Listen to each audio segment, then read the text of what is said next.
ఒక రాజకీయ వ్యభిచారైనటువంటి సీఎం రమేష్ ఇష్టం వచ్చినట్టుగా అనుచిత వ్యాఖ్యలు చేసేటువంటి సందర్భంలో మా నాయకుని, మా వర్కింగ్ ప్రెసిడెంట్ని ఎట్లా మాట్లాడుతావు నువ్వు, ఇది సరైన పద్ధతి కాదు అని చెప్పేసి ఆయన వ్యాఖ్యలను ఖండిస్తూ నేను చేసినటువంటి ప్రెస్ మీట్లో విమర్శలను సాకుగా చూపిస్తూ జూబ్లీస్ పిఎస్లో కేసు పెట్టడం సీఎం రమేష్ గారు.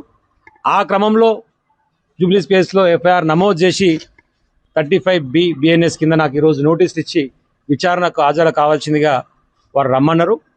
సరే, భారతీయ చట్టాల మీద గౌరవంతో 10 సంవత్సరాలు తుంగతుర్తి నియోజకవర్గ ప్రజల ఆశీర్వాదంతో శాసనసభ్యులుగా చట్టసభలో పనిచేసినటువంటి వ్యక్తిగా చట్టాలను గౌరవించాల్సినటువంటి బాధ్యత ఒక భారతీయ పౌరునిగా నా మీద ఉంది. కాబట్టి 100% వారికి సహకరించడానికి సిద్ధంగా ఉండి ఈరోజు జూబ్లీస్ పిఎస్ పోవడం కోసం బయలుదేరుతా ఉన్నాం.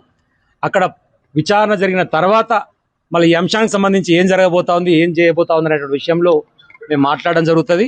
మీరు ఎన్ని రకాల కేసులు పెట్టుకున్నా, బీజేపీ కాంగ్రెస్ కుమ్మక్కైనా, నువ్వు ఎంపీవైనా, నువ్వు ముఖ్యమంత్రివైనా, ఇంకెవరైనా సరే ప్రజలకు అనుకూలంగా లేకుండా వ్యతిరేక కార్యకలాపాలు చేసినప్పుడు కావాలని చెప్పేసి కక్ష సాధింపు చర్యల ధోరణిలో భాగంగా బీఆర్ఎస్ పార్టీకి సంబంధించినటువంటి అధినాయకుల మీద అనుచిత వ్యాఖ్యలు చేసినప్పుడు 100% తెలంగాణ బిడ్డగా, నికార్సైన తెలంగాణ ఉద్యమకారునిగా, కేసీఆర్ కేటీఆర్ అభిమానిగా స్పందిస్తూనే ఉంటాం. నీ చేతనైన కేసులు పెట్టుకో, నీ ఇష్టం వచ్చినట్టు వ్యవహరించుకో, భయపడేది లేదు. తాటాకు చెక్కుపుల్లకు ఎవరు భయపడరు.